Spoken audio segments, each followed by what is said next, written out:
And, he gets to play with a legitimate point guard. So I think that goes a long way for him. And actually setting that table before him, actually getting, Fred even said it, you just having a point guard to actually help these young players and put them in the proper spots to succeed, which they've never had in their career. They've never had it consistently. They may get a couple games here and there where maybe either it was Kevin Porter at the time, or I can't think of another. Dacian Nix. Wow. Not Dacian Nix. But there are these guys that kind of help put them into position. Shout out to Charlie. That put them in a proper position to succeed. You actually have that now. It's established. It's there. The fulcrum is set. And now, now it's all about, shouts to Fred. The last thing I'm going to say here before we move on, but shouts to Fred, because Fred himself even said, he's like, this is great. This is nice. First day of school vibes. It's fantastic. But he wants to play. He's like, I just want to fucking play. Like, I can't wait to start. He's ready. Yeah, exactly. Liftoff. We have a liftoff.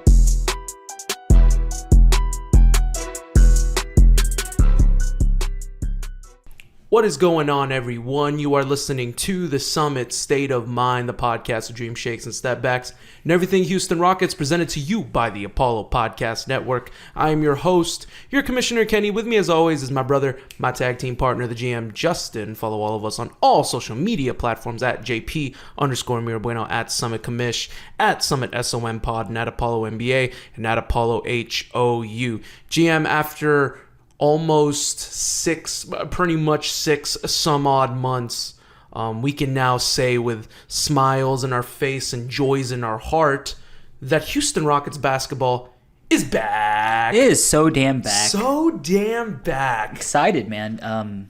This is just pretty much the beginning. Training camp starts tomorrow in Louisiana. And these guys look like they are locked and loaded and ready and prepared. And we will be there. Nope, psych, we're not there. No. Nope. We want to. We have day jobs, unfortunately. We'd like to be there at some point. Maybe one day. Maybe one day. But you know what? Media Day, I think, kind of coming and going.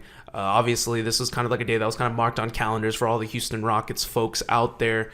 It's a day, an occasion marked in Summit as well, because it marks the return of the season. And of course, we had our season return our season premiere with Vernon Maxwell. Shout out to Vernon, friend of the Summit officially. So GM, let's open this episode as we open every episode. Check in, a little life check right quick, a little wellness check. Even you didn't even have lunch today.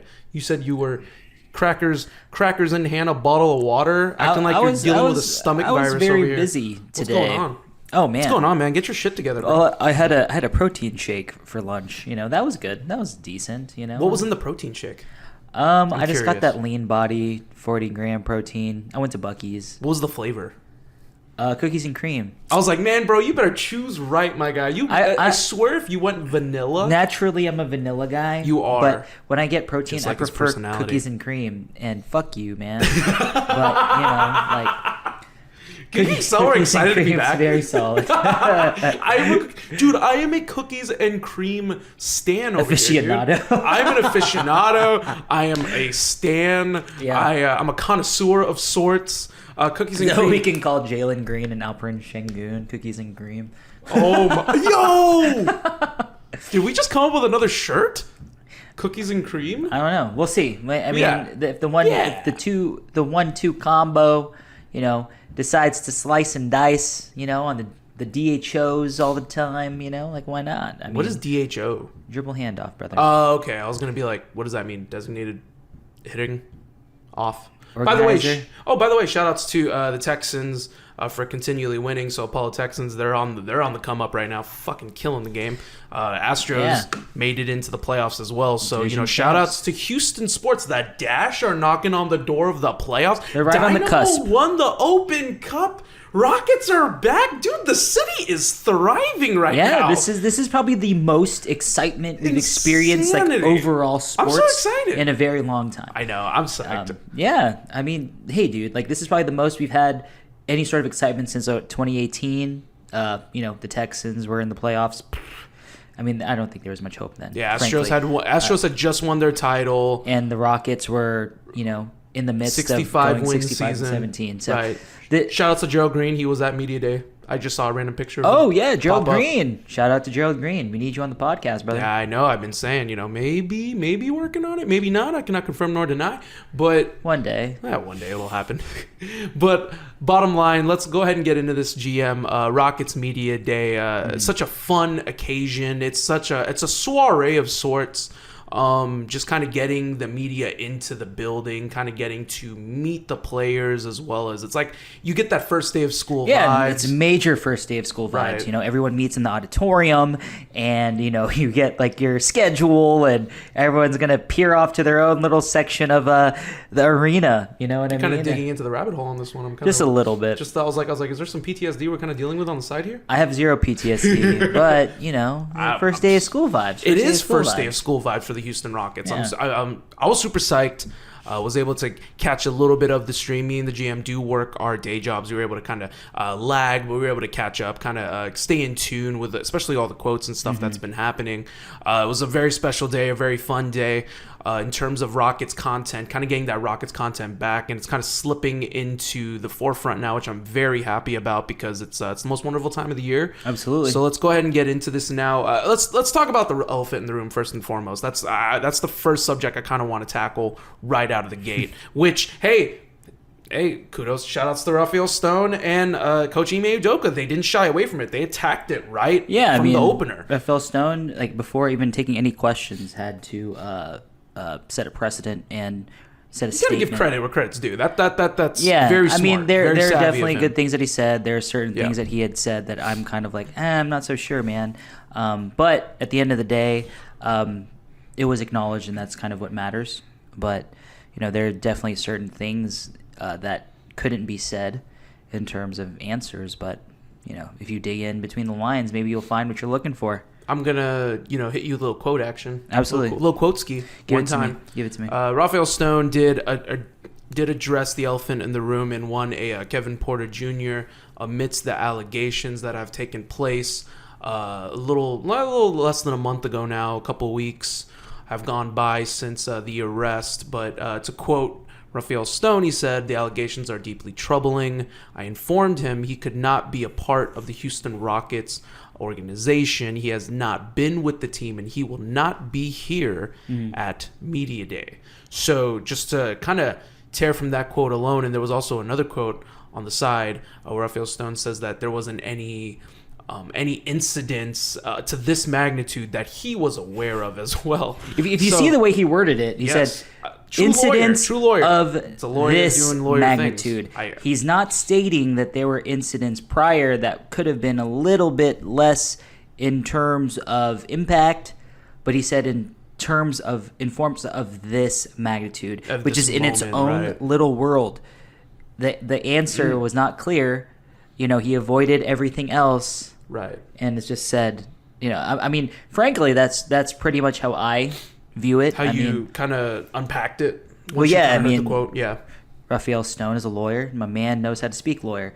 So for him, he worded it in a way that doesn't answer the complete question, but gives the answer that the team is comfortable with giving. So. Well, I think they have to. Well, the rule right now is that the NBA has full jurisdiction over this case right now. Absolutely. So as of now, he can't address too much. I mean, I think him and Ime Udoka did the best that they could with kind of the tools that were in front of them, I guess. You can't kind of go and you can't, go into too much depth, and you can't incriminate yourself in the process of that because you're under the thumb of the NBA currently. Absolutely. So there's a lot, to unpack in regards to that, and I think that's kind of where they stand right now. And they attacked it the best that they could. Yeah, but I mean, with acknowledging it and not stating that he will join the team or can't comment on the fact that he will be gone from the team either. Well, he said that he's not a part of the Rockets organization. Yeah. So it's not like he said part of the Rockets organization for now. He literally said he is not a part of the Houston Rockets, period. Yeah. And then Jonathan Fagan asked him, will Kevin Porter Jr. play for the Rockets again? He said, I can't answer that. that's up to the NBA, and that's exactly how it is. Well, he really can't. Yeah. That's the thing, and never say never. And we don't obviously want to go into too much depth on this, Mm-hmm. but however, this is kind of the table that's been set before the Houston Rockets right now. They can't really make any moves, anything short of trading. I think they could trade him. Yeah. Outright right now. Yeah. Like there's this moment we could get a random Kevin Porter trade that could happen right now. But for real though, they could not get anything settled in until the NBA closes on their side of the case, they would address the findings to the Rockets and Tillman and Raphael Stone and Ime Udoka, and then they will make their decision at that moment and decide what's best for the team. Yeah. Cut, trade, whatever. Absolutely. So they addressed it the best that they could. Another quote that stuck out to me was Ime Udoka talking about how they're going to fill that void of Kevin Porter Jr. obviously not being on a team from a basketball perspective now. There is a hole to be filled here with Kevin Porter not being on the team anymore. So he highlighted one Cam Whitmore, who I think MVP of Summer League. That is somebody who, remember at the beginning, right after they got drafted, we were like, oh, he's probably going to see G League. But with the departure of Kevin Porter Jr. now, I mean, you may see a guy that may sneak his way into the season a little earlier than expected, a la Josh Christopher back in 2021. I see something like that kind of happening right now. Ime Udoka, glowing praise right now for Cam Whitmore, Amen Thompson. Yeah. What were your overall thoughts about it? Kind of after hearing that, filling that void of Kevin Porter now, and who's going to supplant those minutes? Well, I do like Ime Udoka's confidence in the rookie. I do too. Giving Both him, rookies. Giving him essentially the stamp of approval in the way of saying that, he could win this job. But let's not forget also that there's a certain player on the trading block that is available that was traded from Boston to Portland, Malcolm Brogdon. And I do love me some Brogdon. I'm going to say this. Well, you're a big Brogdon guy. I was always a big Brogdon guy. Yeah. Malcolm Brogdon is a great catch and shoot 3-point guy. He shoots almost 40% from three. The only issue there are two things: injuries. He has a hard time staying healthy, which that's definitely is snake bit. That's definitely an issue. We need people to play on the court in order to sustain victories. But also number two, the man's getting paid 2 years, $45 million, I believe, is the value of the contract. Yes, and I mean that's a lot of money.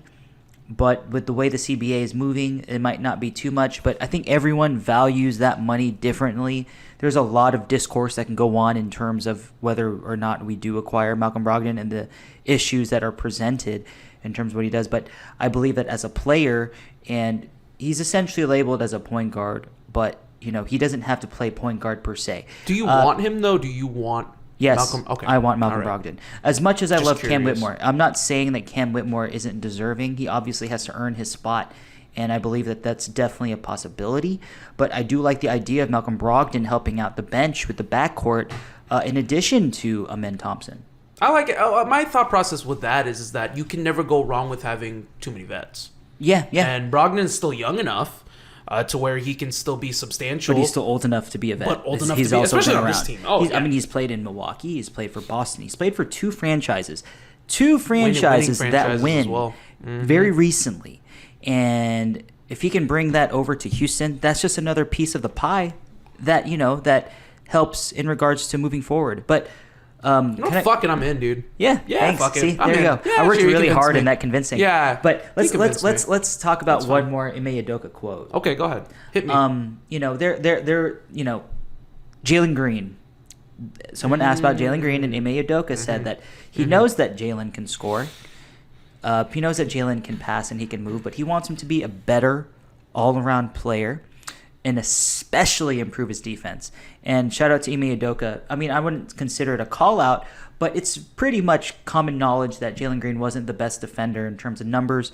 He did show effort when it was one-on-one and at the end of games when he was more focused. But I think Ime is trying to figure out a way to get him to be focused and locked in for the whole 48 minutes.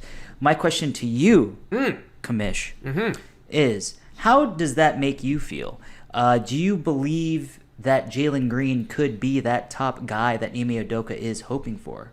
Well, the thing is, with the way it works with me is that Jalen is the type of guy where he already has all the tools in the world to be successful. We know this. We're going into year 3 with Jalen right now. My thought process here is that he has the tools. Now it's all about refining it. Now it's all about what he can do. He averaged 22 points a game, so we know that he is more than capable of scoring. Yeah. There are so, this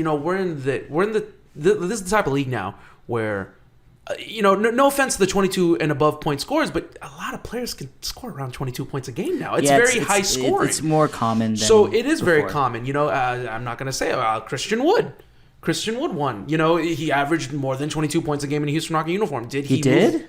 I think so, yeah. I don't know. If I recall. I don't you recall. Can double check. We can check behind me, obviously. You can fact check me one time. I could be lying. I could be a truther. Who knows? Let's see. But Jalen Green, for me, a lot of players can score 22 points a game. So we know his ability to score. I love the fact that 21 points and 9 rebounds. Well, that was close. Okay, close enough. That was close. Well, it's close enough. So, but you obviously can tell he's not moving the needle, and I think that's what Ime Udoka wants. It's now the little things to refine his game. I know people don't want to hear this because of the rep he has now, but a la a James Harden taking that leap of not just being a scorer for the Thunder, but becoming that guy for the Houston Rockets, where James started to really refine the passing, really refine his defense, a better team defender. Don't laugh. A better team defender. He got better. A better team defender. That is what we want to see out of Jalen. I think we should only talk about players that have attended media day because apparently, 2 in Harden 4 years, 3 years. Didn't attend a media day. Oh my god. He didn't attend the media day in Houston. I know. No, he didn't. He didn't, and then... Did you see that Did you see that he said if he does attend training camp, he's going to, look to sabotage it? The first thing that popped in my head is... And I forgot to tweet it. Dang it, it would have been a great tweet to pop off, but it would have been, big fat suit hours over here. Because it's happening. As it should be. It's happening. Unless he goes, full Gandhi and just decides to just get really skinny. I'll just say this. I don't know what I'm going to get from him. This guy is a petulant child. No offense to everyone that. I don't know how James he Harden. shifted from Jalen to that. Yeah, I mean, just let me comment. Let me cook. Let me cook. All right, I'm gonna let you cook for a before I brief get back moment. to Jalen. Just that he's a petulant child. I'm bewildered, but I'm also. I tweeted today. Can't be overstated how happy I am that this guy did not join our team. Thank you, Ime Udoka, for taking this distraction away and not giving him the money that he wanted from here. So. Thank you, sir. I don't know, man. He saved us. Yeah, no, he did.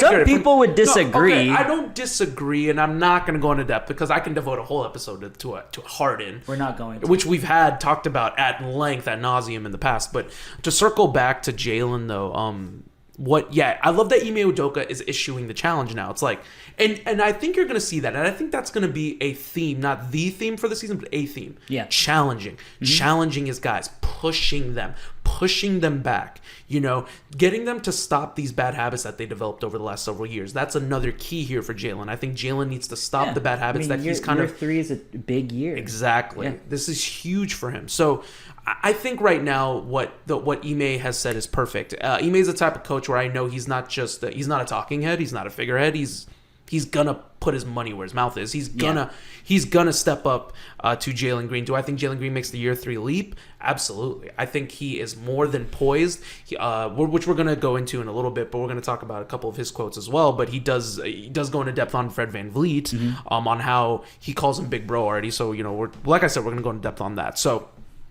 let's move on here. I think the next person that came to the podium was a Fred VanVleet. Yo.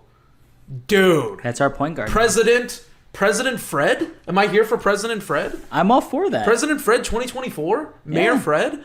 Dude came and I have not seen a Houston Rocket walk up, sit down, handle the, shouts to Dex, with the 4 pillars. My man had decorum. He had couth. He had wherewithal. He had feel. He had all 4 pillars of what it takes to be a professional.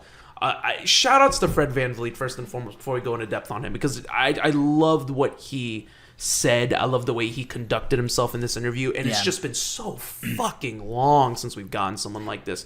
One of the quotes, obviously, is which he opened with, was saying that he's looking forward to getting to work and starting the build and starting to get the Rockets to where they need to be. That's great, because you know what that shows me? The rebuild's over. Yep. Like, there's no excuse anymore here. GM, I've talked a little bit about what I thought about Fred, and I will go into depth a little bit more, but thoughts and opinions obviously on that quote alone and how Fred ultimately presented himself this media day and moving forward. I'll say this one word that comes to mind when I see Fred VanVleet: business. He is down to business, and he is ready to perform. Suit up the way that he was just talking, his demeanor, he's very calm, but he was very concise with his words, and he wanted the media, especially the media here, to know that, like, hey, we're not going to be the same team. I'm here to change a culture.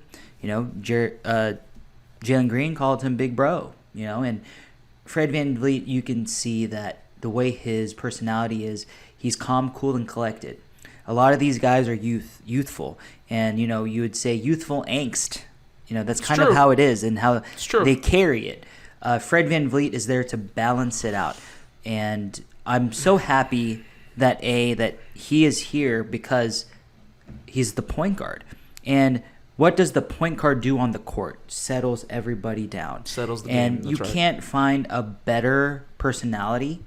He might not be the biggest point guard. He might not be the best point guard, but I think he's the best point guard for the Rockets today. And I think that with him being here, it's just things are just gonna explode in terms of maturity, wealth. There's gonna be, you're gonna see a lot more accountability with guys like Fred VanVleet on this team. I think they're gonna surprise. I'm telling you. I think this team, there's something. I can't put my finger on it. There's something on this team. He's all in.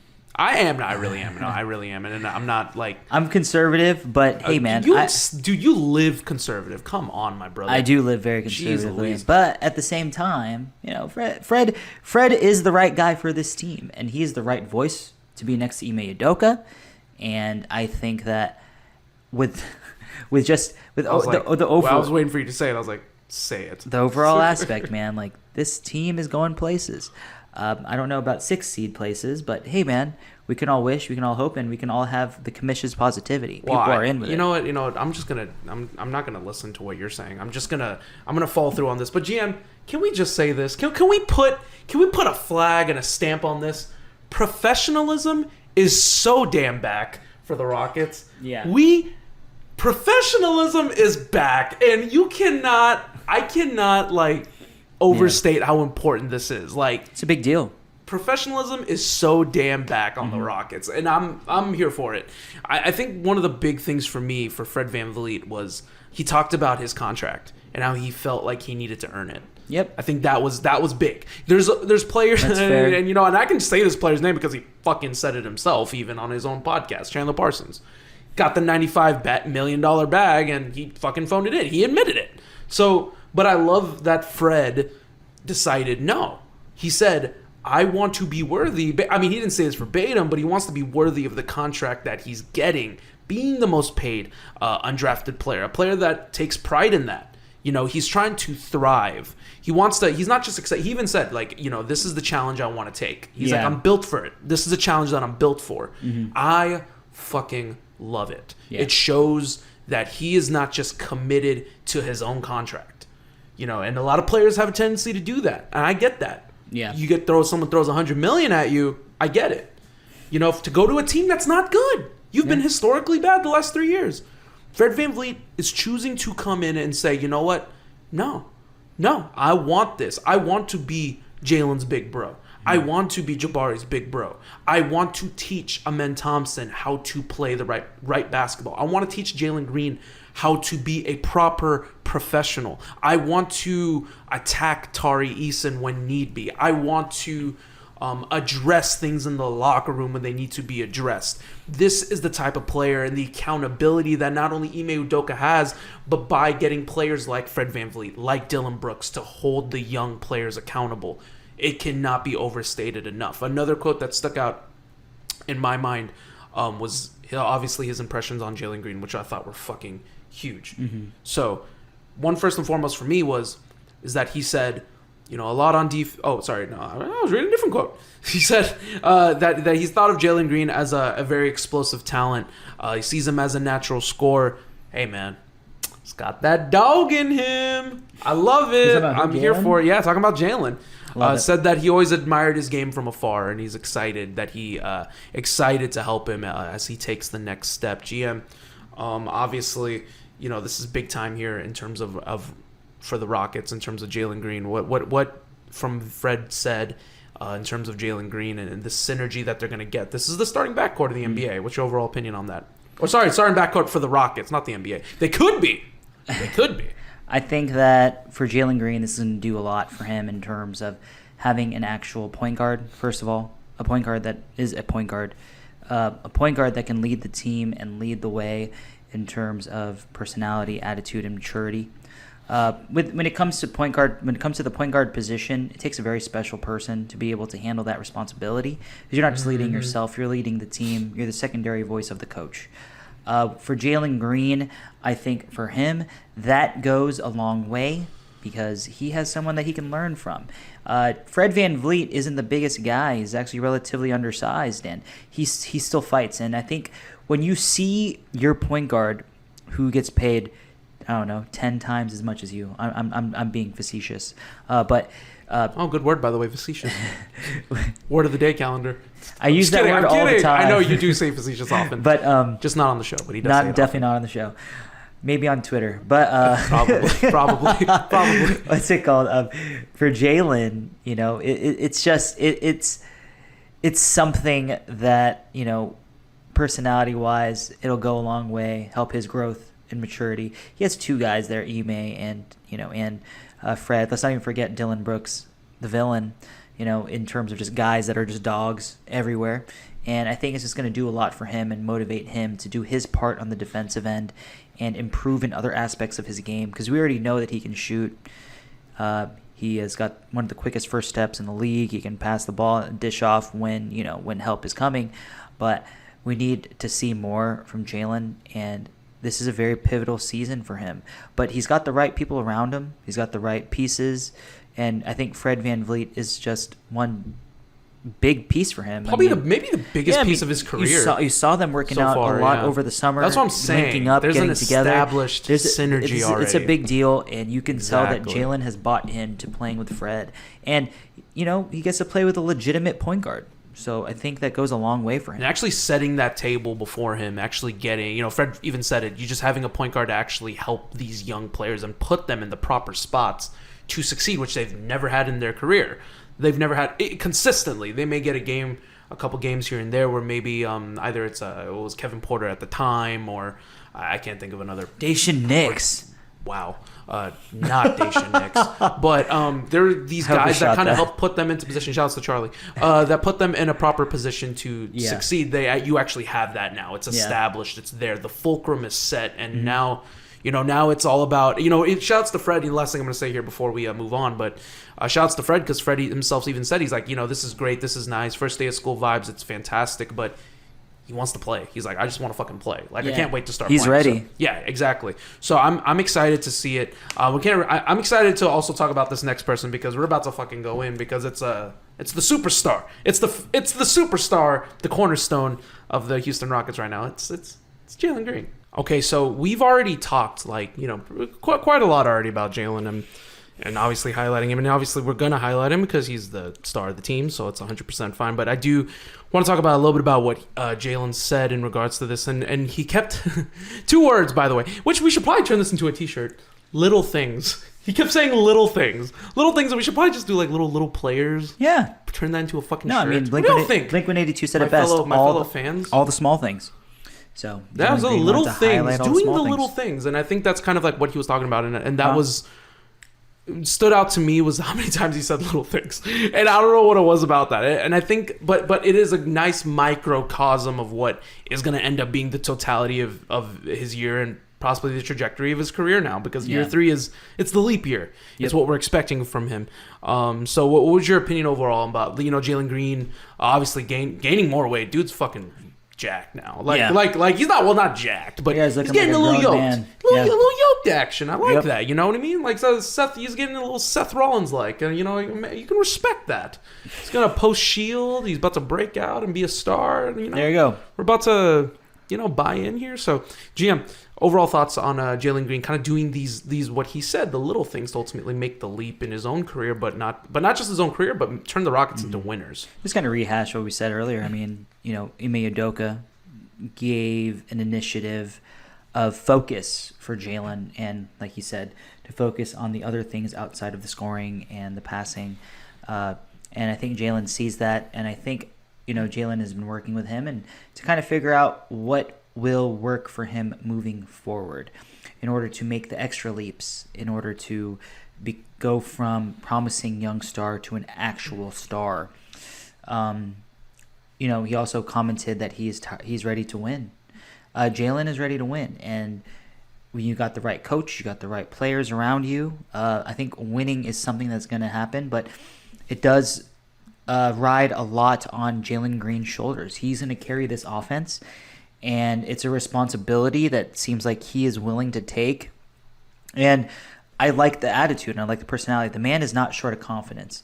Never has been. He doesn't need to have a humble bone in his never body. been short. That's fine of that. with me. That's for sure. But what I want to see from Jalen is to just focus. There are a lot of times on the court when he lost his focus, and the thing with Ime, Fred, and other guys like Dylan, accountability will be a thing for Jalen. And in order to grow and to expand your game and mature, is learning how to be self-aware and understand your own shortcomings. And I think that Jalen's on the right track in terms of recognizing what he can be better in. And I think once he does that and he's able to completely focus and leap into that echelon of player, then wins will come a lot more consistently for Houston. Yeah, no, I agree. I think Jalen Green right now, take the lessons that he's learned, apply the lessons, and take the leap that's meant to happen. So good stuff there, GM. Agree with you on all facets of their tip. Very rare. I don't typically agree with everything you say, but there, I pretty much agree with everything. That's on you. Everything I say is correct. Wow. Well, GM, do you have any quotes that you want to give right now? Because I'm not I can't. Wow. Well, let's dive into let's dive into Kenny's favorite uncle. Jeffrey. I love Uncle Jeff Green. Uncle Jeff That's my guy. Green. I do want to talk about that. And, there's one big thing that, because we didn't talk about LP, but one thing that Jeff Green didn't mention was that LP has asked him how Nikola Jokic prepares and gets himself ready, and just the way that he carries himself. And I think Jeff Green is the perfect person. He's another person with an NBA championship, in addition to Fred VanVleet. He is like the perfect mix of what you need in a veteran. He's been through so many teams. He even compared this year's Rockets to the Oklahoma City Thunder when it was Kevin Durant, Russell Westbrook, James Harden. Yep. And love that quote. As a guy that's been around the block as much as him and has experienced as much of the league now, I mean, the guy entered the league when I was a senior in high school. I'm 33 years old now. It's kind of crazy, right? That's like 15, 14 years about. I don't know.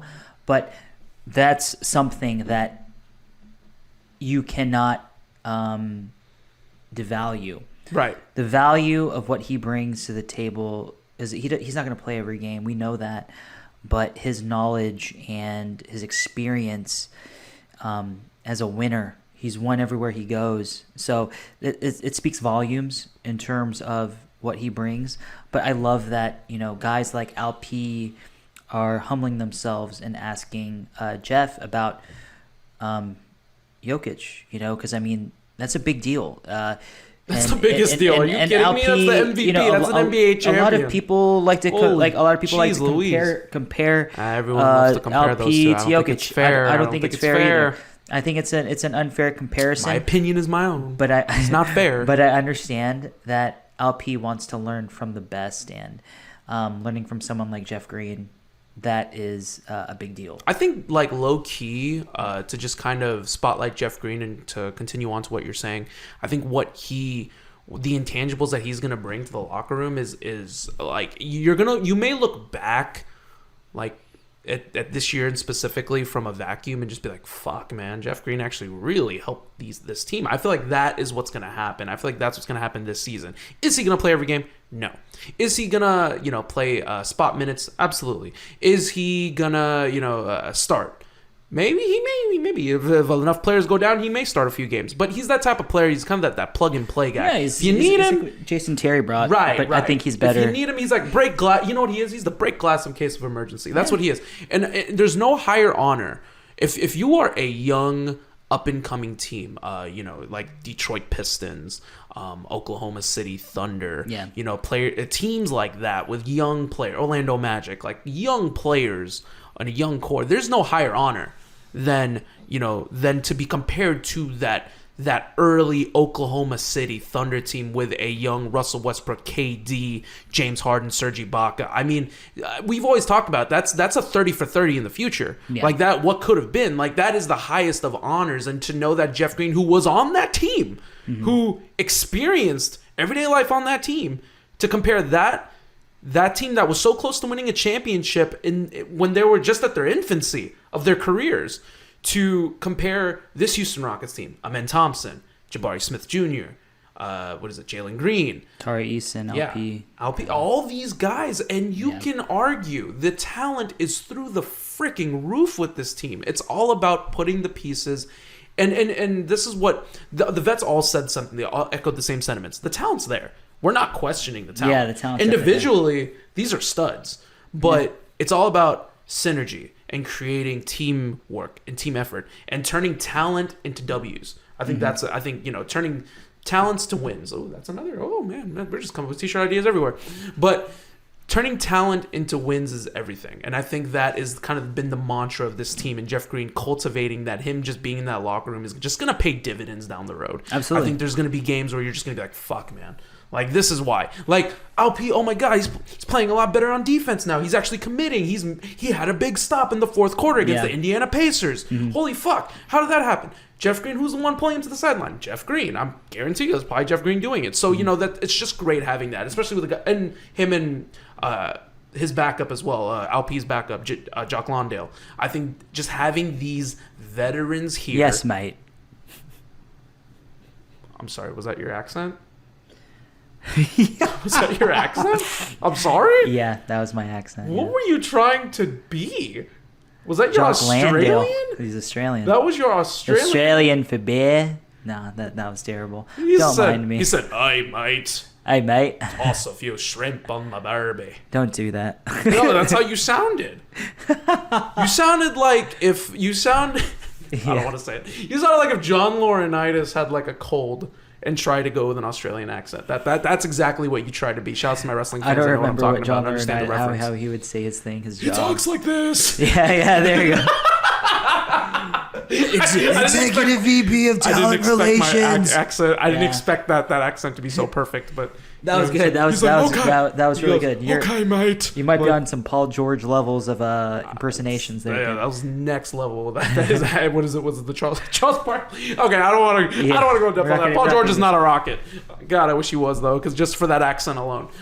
But Jeff Green just kind of being on this team, I think is going to obviously pay dividends. Let's maneuver now. I do want to talk about some quote, a quote about Dylan Brooks that really stood out to me. We're just kind of jumping quote to quote now, and this is great. This is kind of what I wanted. I wanted to bounce back, bouncing to the GM and commissioner and back and forth. It's like we're playing pickleball or some shit like that. I don't know. I don't even play pickleball.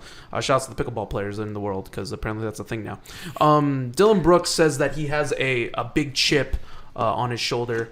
He can't wait. He already has it penciled in, and he said he's excited at the opportunity to play his former team 4 times this season.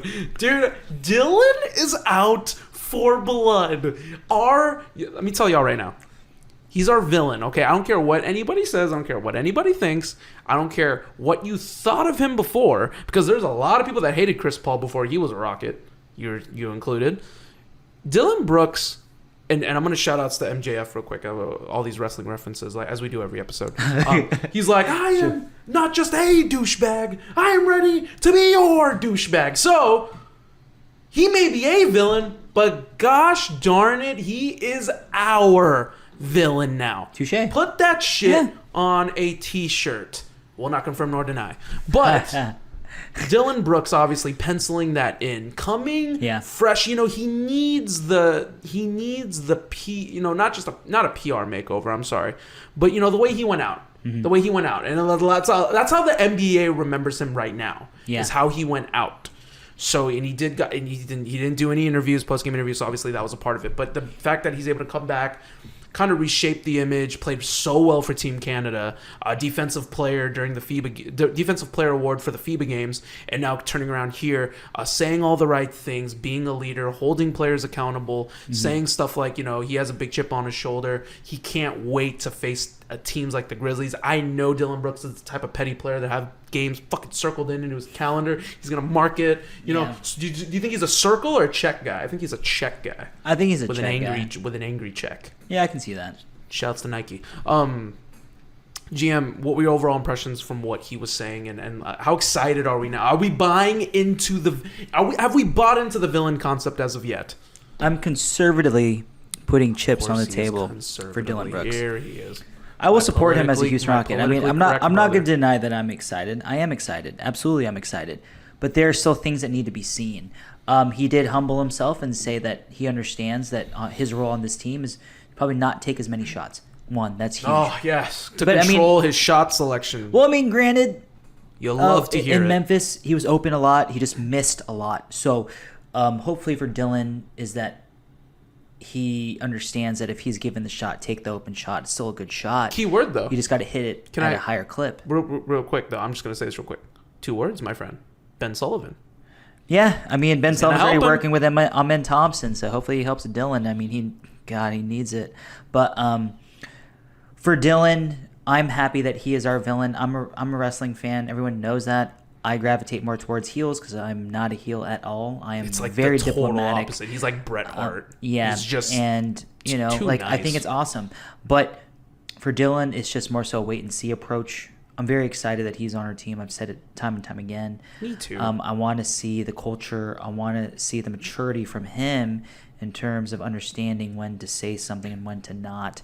I think he'll be more disciplined in terms of how he deals with media, how he does things, but not being a distraction. We have a lot of young players on this team, and I think that guys like Jalen, LP, Tari, Jabari, even other guys like Cam Whitmore who can be seen as Fury as well, we need there to be more solidarity in terms of actions.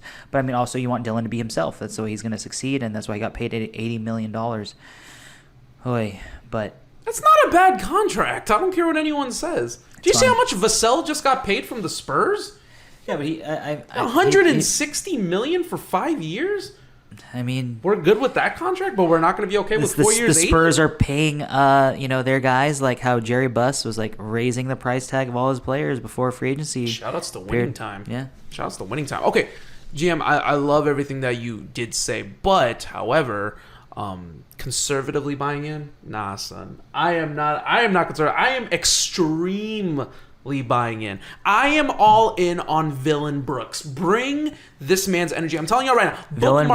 Bookmark this quote. I don't know. We're probably in the 40-something minute. I don't know what it is. But if you're watching on YouTube especially, by the way, follow us on YouTube at Apollo HOU.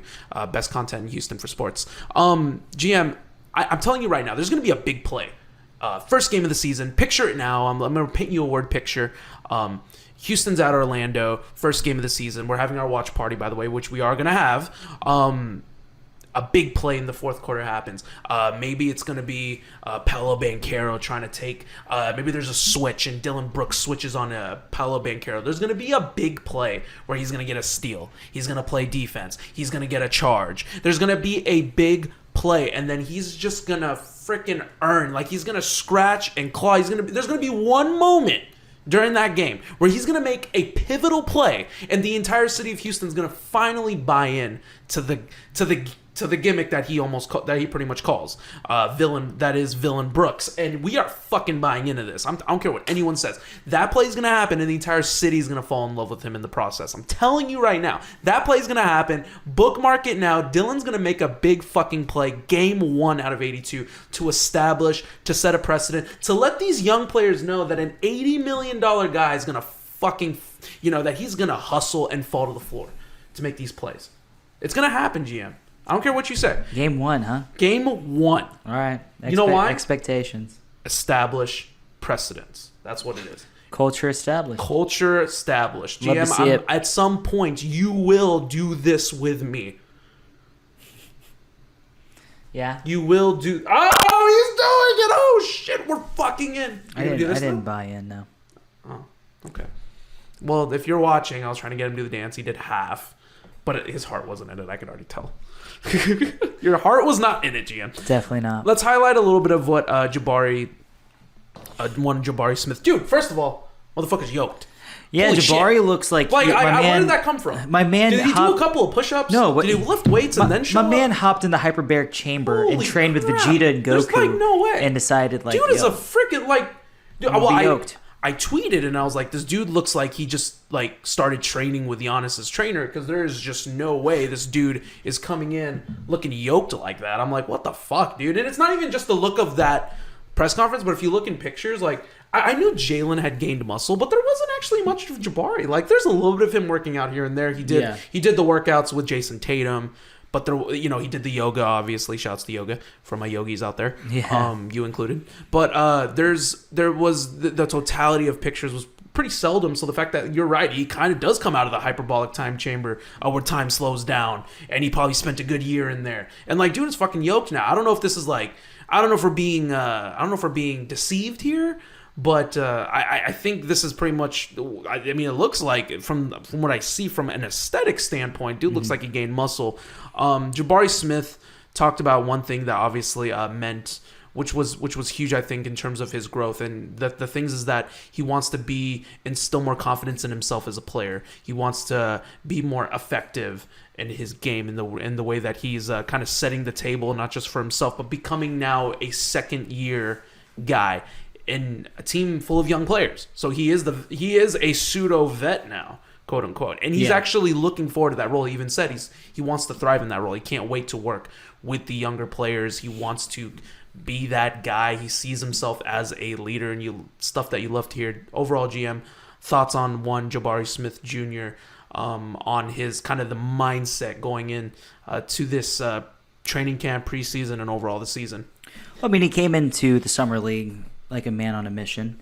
Not first half. People were already kind of doubting him. Yeah, it's kind of crazy. I was not doubting him. I said, just wait. Hey, man. Jabari Smith is a second half performer. That happens, but... Stand on that law. For Jabari, I'm just extremely happy to see that he took his offseason very seriously in terms of his training. You can tell. He put on muscle because he knows who he has to guard in this league, and there's a lot of big guys in this league that you got to, be prepared for, use that body, and I think Jabari understands that the value that he presents to this team is also defensively. He's a great perimeter defender for a big, but he's got to be able to guard down low, and he understands that to succeed in this league, you got to be able to bang too. And Jabari looks like he's prepared to bang in the paint. I'm anticipating a huge boost in terms of his shooting. It's going to be a year. He's already his rookie year. You kind of learn from your downfalls, and he improved towards the end of the year. So what I'm looking forward to now is consistency, and I think Jabari Smith Jr. will bring that.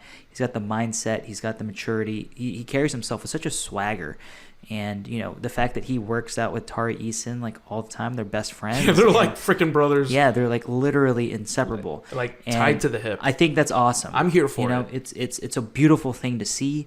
And that's the kind of brotherhood that you want to push in terms of teammates. And to see Jabari be able to do that and also train with Tari Eason, I think they are going to help each other improve as well. Agreed. So you just love to see it. I want to see you put out the video on Twitter about it and went viral when I said that I think he's going to average 38 to 39% from three. He's going to be the ultimate X factor, and he's going to lead. He's going to, if we avoid the play-in and make the 6th seed, or even, dare I say, go higher, he's going to be the X factor. GM, I want to take it 1 point beyond that. He's not going to be the X factor.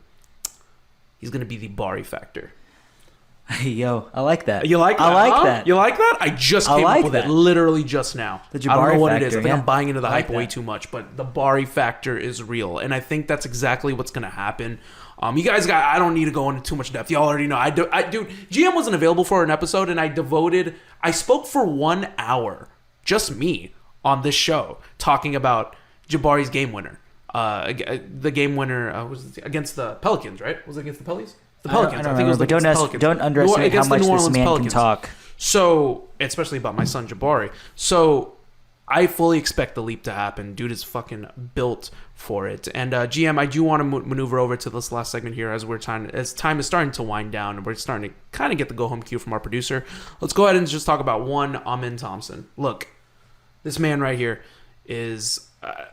He even said, okay, this was his goals. Literally, he said he wants to win Rookie of the Year. He wants to be on the all-defensive team. He wants to make the playoffs this year. Honestly, I love that. I love that he's very goal-oriented. Come on. 2 of them are individuals. Yes, I understand. But all defensive team, you don't really see many rookies. His personal goals. You don't really see many. You don't really see many rookies come and talk about their defense like the way that Amen Thompson did. And playoffs, like that's huge. And I love that that's how he wants to go about it. The man wants to make the playoffs, and he wants to make the commish proud. He wants to get the 6th seed. Make Papa proud. Not really. I'm not saying he wants the 6th seed. He just wants to get in, and that's where I think it's a possibility. I've already put all. I feel like my thought process on this. I've already put all my chips into this pot, and if we just you know what we need? We need the Rockets to take a page from the Texans handbook. I need this team to fucking go in. I need this team to be what the Texans are doing right now. Set a motherfucking precedence now. They started 0-2, but then they went 2-0 since. Yeah. Set that precedence. Let the league fucking know this is not the same team we once were. We are a different fucking team. You're coming into Toyota Center. I want them to feel like they can't just come to Houston and get a dub. They can't come to Toyota Center and get a dub. Hell no. You're going to go through all of these players. You're going to go through the hardships of playing against a dog like Dylan Brooks, the Tari Bari factor. You're going to go against someone like a Fred VanVleet, a savvy point guard, dog. You're going to play against a star in Jalen Green. These are the guys. This is the core. I can't wait to see ultimately what this team is able to do. GM, we have to go ahead and close this episode as our producer gives us the go home cue here. GM, I'm super excited in terms of what the Rockets are going to bring. This is going to be it. We can't wait. We're going to be chronicling the training camp as it happens. It's going to be coming out. Training camp starts tomorrow, and it's going to be out throughout the rest of the week.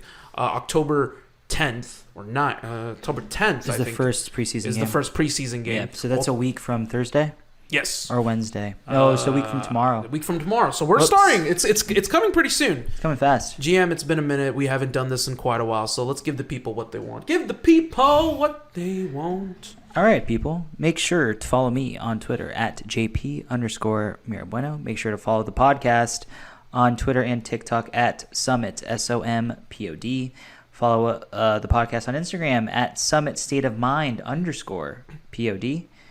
Is that right? Yeah. Okay, Keep going. All right, I wasn't going to stop it. No, you were right. And, make sure to follow at Apollo NBA and follow the company, the boys, over at Apollo HOU. It's been a while since I've done that. I wasn't going to stop you. I was going to let you ride that wave like Johnny Tsunami. I was not going to stop it. I was going to let you roll. So I felt like I was going to crash that wave. No, you did not crash that wave. You got a 10 out of 10, good sir. You just made the wave. Shouts to Johnny Tsunami.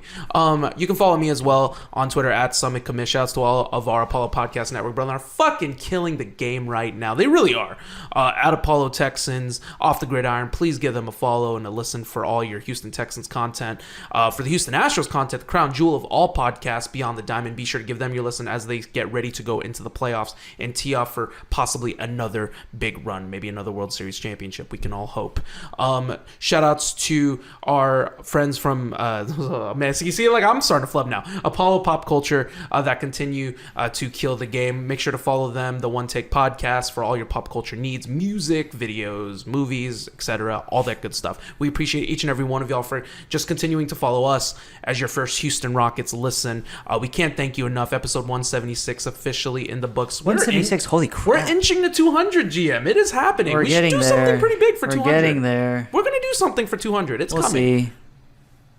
Wow, no confidence whatsoever. We're excited to get this out to y'all. So episode 176 officially in the books. Rockets Media Day 2023 is officially in the books. The Houston Rockets are so damn back. Professionalism is back. Let's get it. We are back. The Bari factor is real. Turn all these into a shirt. Villain Brooks, give it to me. I need it one time. We appreciate each and every one of y'all. Thank you so much for listening to us. We're going to end this episode as we end every episode with Go Apollo, Go Summit. Houston Rockets basketball's pretty much fucking back. Go Rockets.